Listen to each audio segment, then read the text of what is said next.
Hello everyone. आज मैं आप लोगों के लिए एक नया ड्रामा लेके आई हूँ जिसका नाम है लव इन टाइम। ये एक वैम्पायर स्टोरी है। तो चलिए हम इसकी पहली एपिसोड की तरफ चलते हैं। ड्रामा जब स्टार्ट होता है तो सारे वैम्पायर्स को दिखा रहे होते हैं। इस वैम्पायर का नाम होता है जॉर्ज। ये रेड आइज वाले वैम्पायर को कह रहा होता है कि हम इंसानों के साथ रहते तो हैं, मगर उनका खून पीना हमें अलाउ नहीं है। तुम जानते हो ना इसकी सजा क्या हो सकती है। लेकिन वो कहता है कि तुम होते कौन हो मुझे बताने वाले। हाँ, और एकदम से जॉर्ज पे अटैक करने के लिए आता है। तो इतने में हमारे हीरो की एंट्री होती है जिसका नाम होता है रॉय। रॉय उसको इतना मारता है कि वो जख्मी हो जाता है और वहां से भाग जाता है। में हमारी हीरोइन को दिखाते हैं जिसका नाम होता है लॉक हायलम, और यहाँ पर वो अपनी साइकिल पे बैठ के जा रही होती है। तो इतने में उसको वहाँ ये कॉइन पड़ा दिखता है। तो वो देख के खुश हो जाती है कि यार ये कितना प्रिटी है, और उसको अपने पास रख लेती है। इतने में जैसे ही वो अपनी यूनिवर्सिटी पहुंचती है तो वहाँ उसके दोस्त की एंट्री होती है। इसके दोस्त का नाम होता है सैम, और यहाँ ये लोग आपस में बातें कर रहे होते हैं। इतने में ये तीनों लोग आ जाते हैं और ये लोग यूनिवर्सिटी के पॉपुलर होते हैं। और ये बीच में जो लड़की खड़ी होती है इसका नाम होता है एंजेलिना, और ये अपने आप को बहुत ज़्यादा समझती है क्योंकि ये अमीर होती है। इन तीनों का ग्रुप होता है और ये हायलाम की साइकिल की बेइज्जती कर रहे होते हैं, और इसके बिहाफ पर सैम लड़ा होता है उन लोगों से। उससे कहती है कि छोड़ो, इनकी मुंह लगने की जरूरत नहीं है। और इतने में हायलाम के बैग से वो कॉइन गिर जाता है। तो वो उस कॉइन को पकड़ने के चक्कर में रोड पे आके बैठ जाती है। इतने में रॉय अपनी बाइक पे आ रहा होता है और उसको देखकर वो अपनी बाइक को रोक लेता है बड़े स्वैग तरीके से, और वो हैरानी से देख रही होती है कि ये क्या हुआ। इतने में जैसे ही वो अपना हेलमेट उतारता है तो सारी लड़कियां उस पर फिदा होने लगती हैं, और हायला मुझसे कहती है कि आई एम सॉरी, मैं बीच में बैठी थी इस वजह से। तो रॉय उससे कहता है कि अगर तुम्हें मरने का इतना ही शौक है तो दूसरों को मत इन्वॉल्व करो। ये कह के वो वहां से चला जाता है और वो यहाँ अपने कबर्ड की तरफ आ जाती है और वहां वो वही कॉइन रख देती है। इतने में उसकी दोस्त आती है और उससे कहती है कि मैं तुम्हें ये कूपन दे रही हूँ, मेरे कैफे में आके तुम टी पी सकती हो, लेकिन ये सिर्फ कुछ वक्त के लिए है, एक्सपायर हो जाएगा, जल्दी आ जाना। और इतने में यहाँ पर सारी लड़कियां उस पर फिदा हो रही होती हैं, कह रही होती है कि तुम्हें पता चला यूनिवर्सिटी में कोई रॉय नाम का लड़का आया है, वो बहुत ही हैंडसम है। वो सारी उस पर फिदा हो रही होती हैं और वो पूरी की पूरी क्लास भर देती हैं, यहाँ बढ़ जाती है क्योंकि वो यहाँ आने वाला होता है। तो यहाँ पर एंजेलिना कह रही होती है कि मुझे पता चला है कि उसकी कोई गर्लफ्रेंड नहीं है, क्योंकि वो मुझसे आज तक नहीं मिला ना, इस वजह से। जिस क्लास में रॉय आने वाला होता है उसी क्लास में हायलाम भी बैठी होती है। तो वो जब देखती है कि पूरी क्लास भरी हुई है आज पहली दफा, तो वो अपनी दोस्त से पूछती है कि ये सब क्या सीन चल रहा है। तो उसकी दोस्त कह रही होती है कि आज वो लड़का आने वाला है ना, जब भी सारी लड़कियां यहाँ पे बैठी हुई हैं उसको देखने के लिए। इतने में यहाँ टीचर जो है सबके असाइनमेंट्स वापस दे रहे होते हैं। वो एंजेलिना की बड़ी तारीफ कर रहे होते हैं कि उसने बहुत अच्छा असाइनमेंट बनाया है। और इतने में वो लॉक हैलाम को बुलाते हैं और उसकी बहुत बेइज्जती कर रहे होते हैं कि तुमने ये क्या, मुझे समझा हुआ क्या है, ये असाइनमेंट में तुमने क्या किया हुआ है। कभी चटनी गिरी होती है, कभी समोसे के निशान होते हैं, तो कभी चावल के, ये सब क्या है, क्या दिया हुआ है तुमने मुझे। और एकदम से गुस्से से जैसे उसका पेपर फेंकता है तो रॉय कैच कर लेता है, और लॉक हैलाम जैसे ही रॉय से अपने पेपर लेने के लिए आती है तो वो वही पेपर फेंक देता है और चले जाता है। और इतने में यहाँ फौरन एंजेलिना आके अपना इंट्रोडक्शन उसे देने लगती है कि मेरा नाम एंजेलिना है। वो उसे भी बड़े बुरे तरीके से इग्नोर करके वहां से चला जाता है। जैसे ही बैठता है सारी लड़कियां उसके इर्द गिर्द आ जाती हैं और उसको अपना इंट्रोडक्शन दे रही होती हैं। इतने में रेड आइज वाले वेम्पायर को दिखाते हैं कि उसकी आंख खुल जाती है। जैसे ही उसकी आंख खुलती है तो हायलम जो कॉइन लेके आई होती है वो असल में इसी रेड आइज वाले वेम्पायर का होता है। तो जैसे ही इसकी आंख खुलती है तो कॉइन भी चमकने लगता है। जैसे कॉइन चमकता है तो इसको भी कुछ एहसास होने लगता है कि शायद कुछ कुछ ना कुछ तो गड़बड़ है। इतने में दिखाते हैं कि सारी क्लास जब खत्म हो जाती है तो यहाँ पे लॉक हैराम और उसका दोस्त सैम दोनों कराटे प्रैक्टिस कर रहे होते हैं, क्योंकि यूनिवर्सिटी में ये कंपटीशन होने वाला होता है और उन लोगों को इसमें हिस्सा लेना होता है। तो इसी दौरान उसको याद आता है कि भाई इसको तो अपने दोस्त के कैफे में जाना था। तो वो भागकर जैसे जाने लगती है तो टकरा जाती है रॉय से, और कहने लगती है उसे कि आई एम सॉरी, मैं गलती से टकरा गई। तो वो उसे इग्नोर करके जाने लग जाता है। इतने में उसको याद आता है कि भाई उसके हाथ में तो वो कूपन है ही नहीं। तो वो भागकर दोबारा रॉय के पीछे जाती है और इससे कहती है कि सुनो, मेरी बात सुनो, तुम्हारे पैर पे मेरा कूपन लगा हुआ है। तो जैसे ही वो देखता है तो वो फौरन अपना कूपन लेती है। तो पता चलता है कि भाई वो कूपन तो फट चुका होता है। वो उदास हो जाती है और कहती है $5 का था, कैसे फट गया। तो वो कहता है $5 ही तो थे, इससे क्या फर्क पड़ता है। और अपनी बाइक पे बैठने लगता है। तो वो उसको पैसों के लेक्चर देने लग जाती है कि मैंने इतनी मेहनत से कमाए थे, ये किया था, वो किया था। वो बोलती रहती है और वो उसे इग्नोर करके वहां से चला जाता है। इतने में वो अपने काम पर आती है। यहाँ पर वो एक रेस्टोरेंट में काम करती है, डिलीवरी वगैरह भी कर रही होती है। तो यहाँ पर जो उसका बॉस होता है तो वो अपना रेस्टोरेंट बंद कर रहा होता है क्योंकि उसकी ज़्यादा इनकम नहीं हो रही होती। तो वो कहता है कि मुझे नहीं करना है ये बिज़नेस, मैं किसी और को देकर जा रहा हूँ। तो यहाँ ये लोग उसको समझाने लग जाते हैं कि आप हमारी सैलरी कम कर लीजिएगा, लेकिन ये बिज़नेस मत बंद करिए, कभी ना कभी तो प्रॉफ़िट हो ही जाएगा। इतने में इनके पास ऑर्डर आता है तो लॉक हैलाम वो डिलीवरी देने के लिए जाती है। और यहाँ पर दिखाते हैं कि जॉर्ज अपने घर में बैठा हुआ पार्टियाँ कर रहा होता है। तो ये रॉय को बिल्कुल पसंद नहीं आ रहा होता। वो कहता है कि तुम हमेशा पार्टियाँ क्यों करते रहते हो और यहीं क्यों कर रहे होते हो। तो वो कह रहा होता है तुम भी एन्जॉय करो ना, आओ ना पार्टी में। वो कहता है मुझे इस चीज़ों में कोई शौक नहीं है। वो वहाँ से चला जाता है। बाहर जाके खड़ा होता है तो वहाँ एक लड़की आ जाती है और उसके साथ फ्री होने की कोशिश कर रही होती है। तो वो उसकी बेइज़्ज़ती करके वहाँ से चला जाता है और अपने कमरे में चला जाता है। इतने में दिखाते हैं कि वहीं पर ही लॉक हैलाम डिलीवरी देने आती है रॉय के घर में ही। तो वहाँ पर जॉर्ज उसको ऊपर भेज देता है रॉय के कमरे में। तो जैसे ही वो कमरे में आती है तो रॉय को देखती है, तो रॉय उसको देखकर समझता है कि शायद वो भी यहीं कहीं ऐसी फालतू पार्टी एन्जॉय करने के लिए आई है, तो वो उसे गलत समझता है और उससे कहता है कि तुम यहाँ क्या कर रही हो? तो वो उससे कह रहा होता है कि क्या तुम पैसों के लिए कुछ भी कर सकती हो? कोई भी काम कर सकती हो क्या? तो वो कह रही होती है कि हाँ, यूनिवर्सिटी के बाद मुझे वैसे भी 2-2 जॉब करनी पड़ती हैं और जब भी तो मैं यहाँ पे काम-वाम करने आई हूँ, पैसा तो बहुत इम्पोर्टेंट होता है ना।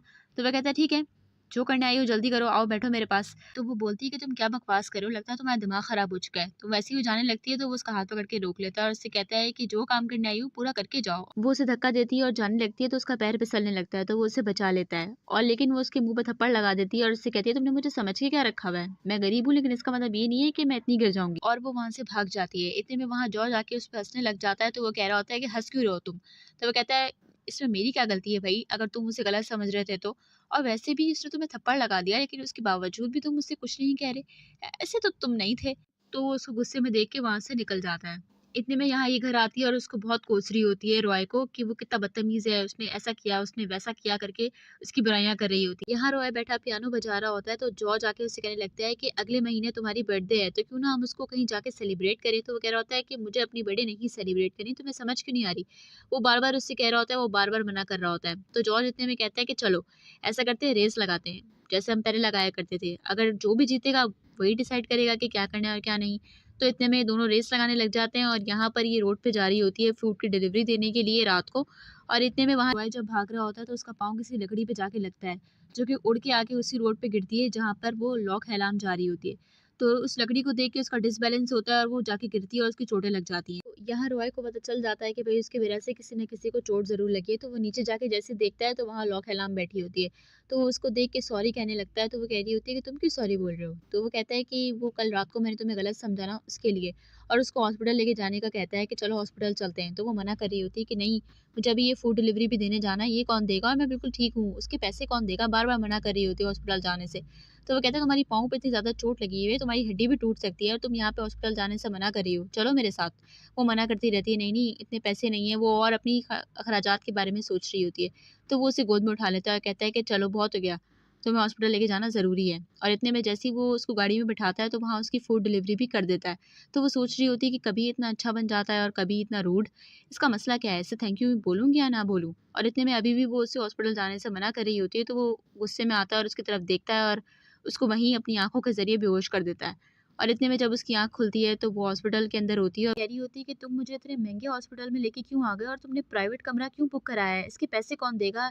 हर चीज़ के इतने ज़्यादा पैसे हो जाएँगे। तो वो कह रहा होता है कि तुम्हें परेशान होने की ज़रूरत नहीं है क्योंकि मैंने सब कुछ बिल-विल पे कर दिया है। तुम्हें टेंशन लेने की कोई ज़रूरत नहीं है। तो वो उससे पूछने लगती है कि तुम मेरी मदद क्यों कर रहे हो और इतने मेहरबान क्यों हो रहे हो मुझ पे? तो वो कहता है कि अगर ऐसा किसी और के साथ भी होता ना तो मैं उसकी भी हेल्प करता।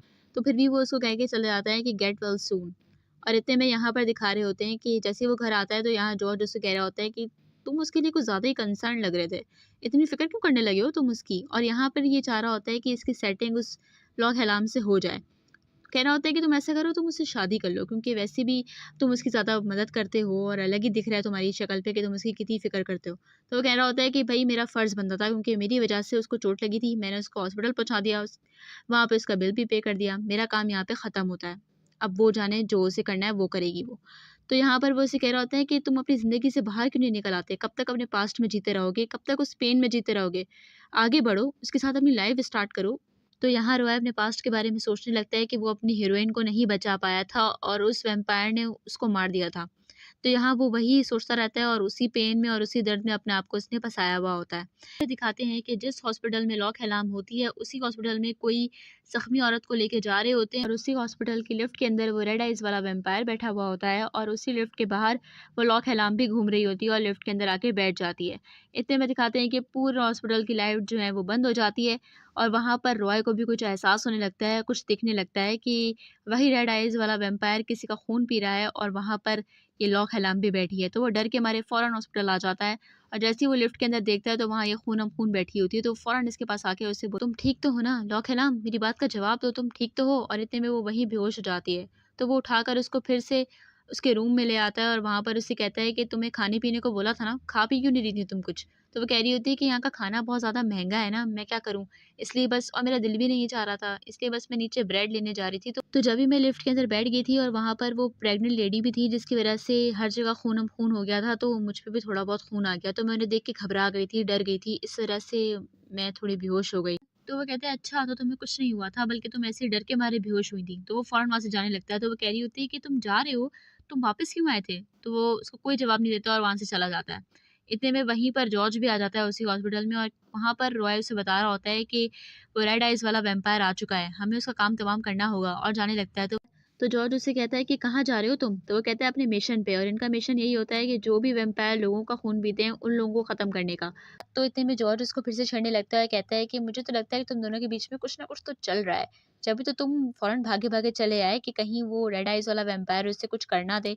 डर गए थे ना तुम? तो वो कहता है ऐसा कुछ नहीं है, तुम्हारा दिमाग ख़राब हो गया है। तो वो कह रहा होता है नहीं, नहीं मुझे लगता है तुम्हें उसको फ्लावर्स वग़ैरह भी जाके दे देने चाहिए। तुम दोनों के बीच में कुछ तो खिचड़ी पक रही है, तुम्हें उसकी फ़िक्र हो गई थी ना?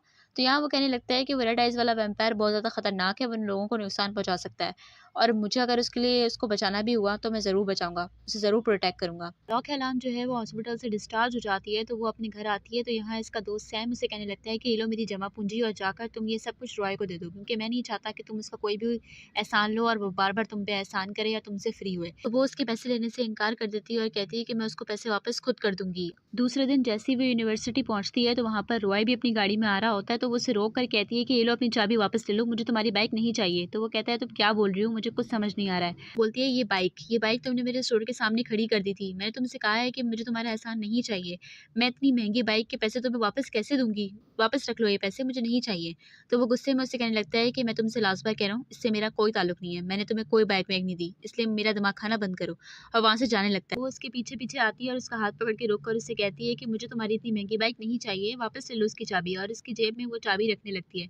तो वो इरिटेट होने लगता है और उसको बहुत ज़्यादा गुस्सा आने लगता है। तो वो उसे धक्का देकर हटाता है तो उसका पाँव फिसलता है, वो पूल में जाके गिर जाती है और वहाँ उसकी साँस रुकने लग जाती है पानी के अंदर। तो जैसे ही वो उसकी तरफ देखता है तो उसको अपनी हीरोइन याद आने लग जाती है। वो उसे बचाने के लिए स्विमिंग पूल में कूद जाता है लेकिन दिखाते नहीं है कि वो कैसे कूदा, उसने कैसे बचाया। यहाँ जैसे ही वो उसे बचाकर बाहर लेकर आता है और वो उठ नहीं रही होती तो वो सीपीआर के ज़रिए उसे उठाने की कोशिश करता है और एकदम से उसकी आँख खुल जाती है। तो वो उसकी तरफ देखकर उसे धक्का देकर हटाती है और उसके मुँह पे थप्पड़ लगा देती है। तो वो कह रहा होता है कि मैंने तुम्हारी जान बचाई और ऊपर से तुम मुझे ही मार रही हो। तो वो कह रही होती है कि आई एम सॉरी, सॉरी कहने लगती है और इतने में वो वहाँ से चला जाता है उसको वहीं छोड़ के। और वो सोच रही होती है कि यार मेरे सारे कपड़े अब तो गीले हो चुके हैं। तो वो कपड़े चेंज करके जैसे ही क्लासरूम में आती है तो यहाँ प्रोफ़ेसर उसकी बहुत इंसल्ट करता है कि तुमने सारे पेपर गीले कर दिए, तुम्हें कोई इंटरेस्ट है पढ़ाई में? अगर तुमने मेरी क्लास पास नहीं करी तो मैं तुम्हें ग्रेजुएट होने नहीं दूँगा। और इतने में वो जैसे जाके अपनी जगह पे बैठती है तो रॉय उसकी तरफ देख रहा होता है। और वहाँ पर प्रोफ़ेसर कहने लगते हैं कि मैं आप लोगों को नया असाइनमेंट दे रहा हूँ, आप लोगों को पेयर्स बनाकर यह असाइनमेंट सबमिट कराना होगा, तो आप लोग अपनी जोड़ियाँ बना सकते हैं। तो इतने में रॉय कहता है कि मैं अपनी जोड़ी जो है वो लॉक हेलाम के साथ बनाना चाहता हूँ। तो वहाँ सारी लड़कियाँ कह रही होती हैं हमारे साथ बना लो, हमारे साथ बना लो। तो वो कहता है नहीं मुझे उसी के साथ बनानी है। तो लॉक हेलाम खड़े होके कहती है कि क्यों? मैं ही तुम्हारी पार्टनर क्यों हूँ? तो रॉय कहता है कि तुम असाइनमेंट वगैरह में इतनी अच्छी नहीं हो तो मैं तुम्हारी हेल्प कर दूँगा। तो यहाँ पे उनका प्रोफ़ेसर कहने लगता है कि बिल्कुल ठीक कह रहा है, तुम्हें इसके साथ ही पार्टनर बनना चाहिए। फिर रॉय जो है वो इस जॉर्ज से मिलने के लिए आ जाता है और हमें पता चलता है कि इस जॉर्ज ने ही लॉक हेलाम को वो मोटरसाइकिल इसके बिहाफ़ पर दी होती है। तो वो उससे कहने लगता है रॉय कि तुम क्यों बार-बार उसको और मुझे जोड़ने में लगे हुए हो? हमारा कोई मिलन नहीं है। तुम्हारी वज़ह से बार-बार मुझे उसके हाथों थप्पड़ खाना पड़ता है। तो यहाँ ये दोनों आपस में पास्ट की बात करने लगते हैं तो हमें पता चलता है कि रॉय जो है वो शुरू में इंसान ही होता है। रॉय की कंडीशन मरने वाली हुई भी होती है। इस वज़ह से यहाँ जॉर्ज उसको अपना आधा खून पिला देता है जिसकी वज़ह से रॉय भी वैम्पायर बन जाता है। और जब इसे पता चलता है कि ये वैम्पायर बन चुका है तो उस पे बहुत ज़्यादा गुस्सा करता है कि तुम्हारी हिम्मत कैसे हुई मुझे अपना खून पिलाने की और तुमने मुझे भी अपने जैसा दरिंदा बना दिया। तो वो कह रहा होता है कि ज़रूरी नहीं है कि हर कोई बुरा ही वैम्पायर बने, तुम अच्छे बनोगे। दूसरे दिन जॉर्ज जो है वो लॉक अलार्म से मिलने के लिए आ जाता है और अपना इंट्रोडक्शन वगैरह देता है तो वो उसको बहुत अच्छा समझ रही होती है और कहती है कि आप बहुत ज़्यादा अलग हैं और रॉय बहुत ज़्यादा अलग है। तो यहाँ मनगढ़ंत कहानियाँ और झूठी कहानियाँ उसको सुनाने लगता है और कहता है कि रॉय शुरू से ऐसा नहीं था, वो अब जाके ऐसा थोड़ा सैड हो चुका है क्योंकि अपने बचपन में उसने अपने पेरेंट्स को खो दिया था कार एक्सीडेंट में। और फिर वो लॉक अलार्म को अपने घर ले आता है और कहता है कि तुम दोनों को असाइनमेंट करना ही है ना तो इस घर में कर लो।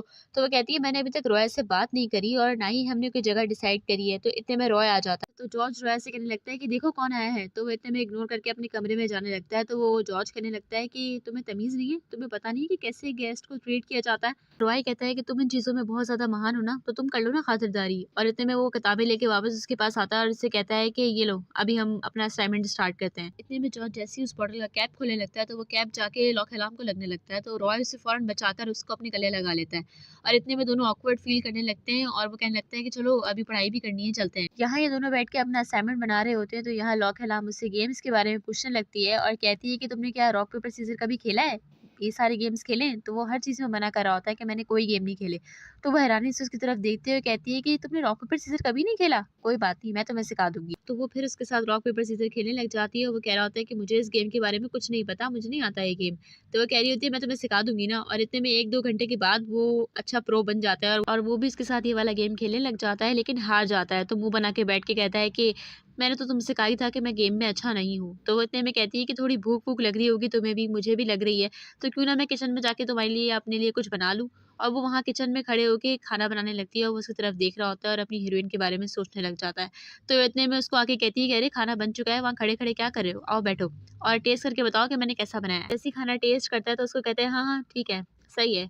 तो वो कह रही होती है कि तुमसे उम्मीद नहीं थी मुझे कि तुम मेरे खाने की तारीफ़ करोगे, और वैसे भी तुमने आज मेरी असाइनमेंट बनाने में इतनी मदद की है, तो मैं तुम पे एहसान कर देती हूँ कि तुम्हें अकेला छोड़ देती हूँ। तो वो हँसने लग जाता है। इतने में वो वहाँ उसको घर छोड़ने के लिए आता है, तो वहाँ उसका दोस्त देख रहा होता है कि ये इसके साथ क्यों आ रही है। वो उससे असाइनमेंट के बारे में बात करके वहाँ से चला जाता है और जैसे ही वो घर आती है तो उसका दोस्त कहता है कि मैं तुम्हारे घर पे कुछ खाने-पीने की चीज़ें रखने के लिए आया था। तुम उसके साथ क्यों आई हो रात को? तो यहाँ ये रॉय की तारीफ़ें कर रही होती है कि रॉय बहुत ही ज़्यादा जीनियस है, उसने असाइनमेंट बनाने में मेरी बहुत ज़्यादा मदद की है। तो यहाँ इसका दोस्त नकली हँसी हँसता है कि हा, हा, हा, अच्छा! और इतने में सीरियस सा मुँह बना लेता है क्योंकि शायद ये जेलस हो रहा होता है क्योंकि वो उसकी तारीफ़ें कर रही होती है। दूसरे दिन जब वो यूनिवर्सिटी आती है तो रॉय उसे रोक के कहता है कि तुम अपना फ़ोन मेरे घर पे भूल गई थी। इतने में वो उसे फ़ोन दे के जैसे ही जाने लगता है तो वहाँ पर जॉर्ज आ जाता है। तो वो उससे कहने लगता है कि तुम यहाँ क्या कर रहे हो जॉर्ज? कहता है कि मैं अपनी दोस्त लौकेलाम से मिलने के लिए आया हूँ, और लौकेलाम के पास आके कहता है कि अगले महीने रॉय की बर्थडे है और रॉय ने ख़ास तौर पे तुम्हें इनवाइट किया है उसकी बर्थडे पार्टी में। तो तुम ज़रूर आना। तो यहाँ रॉय कह रहा होता है कौन सी बर्थडे पार्टी और कहाँ हो रही है बर्थडे पार्टी? मैंने कब इनवाइट किया? और इतने में वहाँ सारे लोग, सारी यूनिवर्सिटी के लोग इनकी बातें सुन रहे होते हैं। और तो लौका लाम से कहती है कि ऐसा कुछ नहीं है, हम दोनों सिर्फ दोस्त हैं। तो यहाँ जॉर्ज कहता है कि अरे झूठ मत बोलो, मुझे अच्छी तरह से पता है कि तुम दोनों एक दूसरे के करीब आ चुके हो। उस टाइम जब तुम पूल में गिर गई थी तो क्या हुआ था? तो वो कहने लगती है कि तुम क्या बोल रहे हो, ऐसा कुछ नहीं हुआ था, और वैसे भी वो तो मुझे सीपीआर दे रहा था मुझे उठाने के लिए, और इसमें कोई बड़ी बात नहीं है। वो कह के वहां से जाने लगती है और सारी अवाम वहाँ उनको देख रही होती है। इतने में जैसे ही वो वॉशरूम जाती है तो बाहर लड़कियां उसके ऊपर पानी गिरा देती हैं और वो बेचारी भीग जाती है। जैसी बाहर आती है तो वो सारी लड़कियां उसे फुटबॉल से मारने लग जाती हैं, तो उसका दोस्त आके उसे बचाता है। और फिर जब वो कैंटीन में अपना खाना लेके आके बैठती है तो सारी लड़कियां उसका खाना खराब कर देती हैं और उसका मजाक उड़ा रही होती हैं। वो भी सिर्फ इस वजह से क्योंकि ये सारी जेलस हो रही होती है क्योंकि रॉय इसके साथ क्यों है और ये रॉय के साथ क्यों है, इस वजह से। मैं लौक हलाम इरिटेट होने लग जाती है और उन पे चिल्लाने लग जाती है कि तुम लोग मेरे साथ ऐसा बर्ताव क्यों कर रहे हो, तुम लोग तो बिल्कुल बच्चों की तरह बिहेव कर रहे हो। मेरा और रॉय के साथ कोई रिलेशन वगैरह नहीं है, हमारा कोई ताल्लुक नहीं है, ऐसा कुछ नहीं है जैसा तुम लोग सोच रहे हो। इतने में वहीं एक लड़का पेपर बांटने लग जाता है जिस पे लौक हलाम की कुछ पिक्चर एडिट हुई हुई होती है। तो यहाँ पर ये रॉय भी वो पिक्चर्स देख लेता है और बहुत इसका खून खौलने लग जाता है। इतने में ये लोग भी इसी पिक्चर दिखाते हैं तो ये गुस्से में चिल्लाने लग जाती है कि तुम लोग मेरे साथ ऐसा बर्ताव क्यों कर रहे हो, तुम लोगों को समझ में क्यों नहीं आता, मैं सिर्फ यहाँ पे पढ़ाई करने आई हूँ, ये सब चीजों से ताल्लुक मेरा नहीं है। बेचारी की आंखों में फुल आंसू होते हैं। तो इतने में वहाँ रॉय गुस्से में आता है और उसके पास आके खड़ा होकर कहता है कि जो भी कुछ हुआ इससे इसका कोई ताल्लुक नहीं है, मैंने इसको अपने घर पे बुलाया, जो भी कुछ हुआ स्विमिंग पूल की तरफ सब कुछ मेरा कसूर है, सब कुछ मैंने किया है, इसने कुछ नहीं किया। अगर किसी को कोई भी प्रॉब्लम है तो आके मुझसे कहे। इतने में एंजेलिना गुस्से में रॉय के पास आती है और उससे कहती है कि मुझे समझ नहीं आता कि तुम इसकी बार-बार हेल्प क्यों करते हो? तुम्हें इसमें क्या दिखता रहता है?